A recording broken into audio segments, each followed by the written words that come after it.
Assalamualaikum warahmatullahi wabarakatuh. Kami dari Waalaikumsalam warahmatullahi. kelompok 5. Di sini kami akan podcast tentang artificial intelligence. Di sini saya nggak sendirian, saya ada teman saya. Saya sendiri bernama Muhammad Zulfikri Lubis dan teman saya ada. Abila Hafiz, lalu ada Fajar Kayaza. Ada saya Muhammad Rifauzan. Nah, sebelum saya mulai mungkin sedikit saya menjelaskan ya tentang artificial intelligence itu apa sih? Jadi banyak penafsiran harfiah dari terminologi artificial intelligence.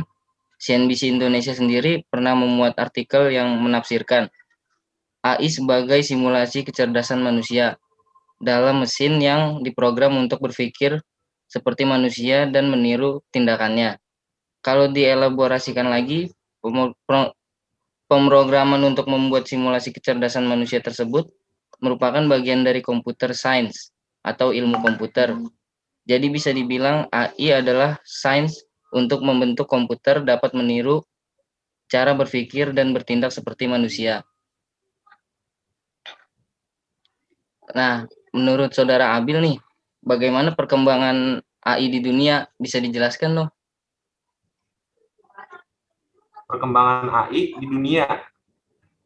Ya. Gimana Jadi tuh? Di era digital ini dan di era digital dan Internet of Things. Nah, seperti sekarang, di mana semua data dapat terdigitalisasi dan tercapture dari manapun, bahkan secara real time, tentunya menjadikan AI perkembangan sangat pesat di seluruh dunia, termasuk di Indonesia itu sendiri. Nah, di mana setidaknya setengah dari penduduk Indonesia sudah dapat mengakses internet. Namun, tentunya di negara-negara maju yang internet access coverage-nya hampir 100%, berkembang pesat di saat perkembangan teknologi menjadi computing power yang mumpuni. Itulah kenapa AI semakin berkembang. Di saat perkembangan teknologi menjadi computing power ini semakin terjangkau, ditambah lagi dengan berkembangnya teknologi komputerisasi awan. Computing power untuk mengolah big data dan membuat AI tidak lagi menjadi hal yang mahal. Ketika hal-hal yang dibutuhkan untuk membuat AI tersebut semakin banyak, tersedia dan terjangkau, maka bukan hanya negara maju atau perusahaan besar saja yang berpartisipasi. Di Indonesia sendiri mulai banyak startup yang menggunakan AI untuk menunjang kegiatan bisnis atau bahkan menjadikan AI tersebut sebagai bisnis. Itu menurut saya sih, Cok. Jadi begitu ya, saudara Abil ya. Nah, kalau contoh dari AI itu apa aja sih, saudara Abil? Kalau contoh dari AI, ya, apa? dari AI, artificial intelligence itu contohnya apa aja? Seperti apa aja gitu? Jadi kalau karena AI belajar dari data gitu, maka saya buat contohnya berdasarkan data yang digunakan untuk mengembangkan AI tersebut. Paling mudah mengkategorikan data menjadi dua, data yang berupa gambar atau visual, dan data non-gambar atau teks bahasa atau angka. Contoh AI yang dapat dibuat dengan data visual, misalnya AI untuk menganalisa dan mendeteksi objek dari gambar atau video.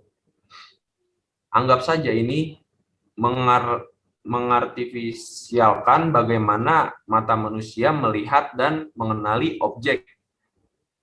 Sedangkan contoh AI yang dapat dibuat dengan data non-gambar, misalnya AI untuk membalas percakapan, atau mengartifisialkan manusia berbicara atau mengirim pesan yang kita kenal sebagai chat atau voice atau speech bot, dan AI untuk membuat prediksi mengartifisialkan cara manusia berpikir tentang suatu keadaan di masa depan dan dengan menganalisa kondisi dari kurun waktu sebelumnya hingga saat ini.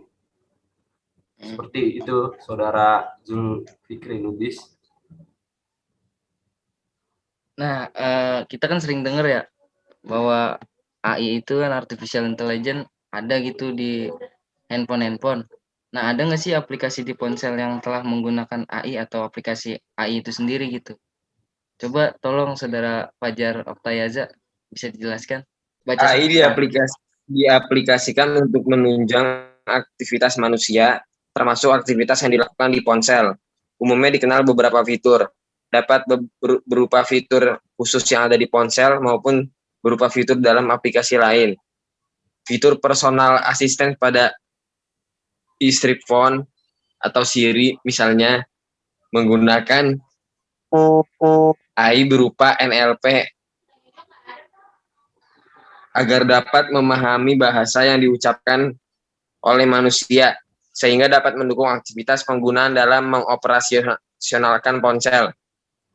Lalu yang menjadi fitur pada aplikasi lain, misalnya fitur rekomendasi produk pada aplikasi e-commerce, rekomendasi yang diberikan dihasilkan dari data perilaku kita selama menggunakan aplikasi tersebut, dipelajari oleh sistem dan diolah menjadi rekomendasi. Oh, jadi begitu ya. Begitu, Saudara. Ya, jadi nggak cuma di iPhone aja gitu ya, AI ini ada, tapi di Android juga yang kita dengar kayak AI kamera kan, kalau di iklan-iklan handphone Cina gitu, Android Cina banyak tuh AI kamera, AI baterai lah, apalah sekarang, udah banyak gitu. Nah, kalau misalkan kita mau belajar AI harus bagaimana dan stepnya itu kayak gimana sih? Coba dah, tolong dijelasin Saudara Fajar. Kalau tertarik dengan AI secara teknikal atau ingin menjadi AI engineer, bisa dimulai dari mempelajari data science. Sekarang banyak tersedia online kursus online yang interaktif untuk mempelajari data science dari basic. Bahkan banyak yang gratis. Setelah cukup memahami ilmu dan prakteknya, mulai ciptakan portofolio dengan bereksperimen pada suatu data set, lalu posting hasilnya di open source platform yang memungkinkan hasil kerja kalian ditanggapi oleh komunitas data science seperti GitHub atau mengikuti kompetisi pada Kaggle. Kalau sudah ada portofolio, akan lebih mudah mendapatkan kesempatan untuk terjun langsung ke perusahaan, misalnya memulai magang sebagai data science. Oh, jadi nggak semudah itu ya buat apa belajar step-step mengenai AI gitu. Ya nggak semudah sih, Saya, tapi kalau belajar bisa sih, ya, pelan-pelan. saya mau tanya nih ke Saudara Fauzan. Ada nggak sih kendala dalam penerapan AI di Indonesia? Ada kendalanya. Kendala yang pertama sih itu kembali ke kunci drivernya ya, yaitu data. Di Indonesia masih banyak kita lihat proses bisnis yang dilakukan secara manual di luar sistem, sehingga perlu effort lagi untuk memindahkan menjadi data digital yang dapat diutilisasi menjadi AI. Nah, data kultur juga belum menjadi budaya yang umum. Jadi masih banyak PR untuk pengelolaan big data di Indonesia. Nah, selain kendalanya itu, ada mindset inovasi juga berpengaruh.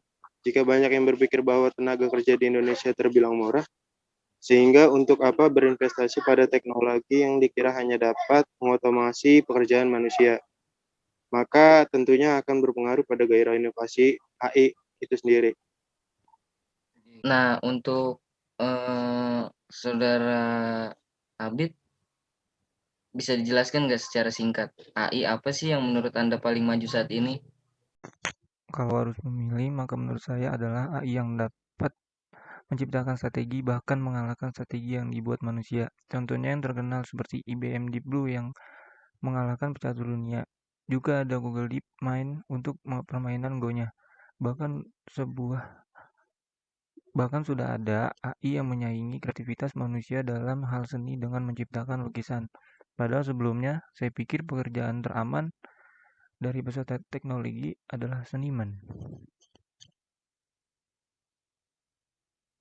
Nah, cukup sekian podcast dari kelompok 3 tentang artificial intelligence. Mungkin hanya seperti itu yang dapat kami sampaikan. Nah, kurang lebihnya mohon maaf. Apabila ada pertanyaan, nanti bisa ditanya di forum diskusi kelas ya. Terima kasih. Wassalamualaikum warahmatullahi wabarakatuh. Waalaikumsalam.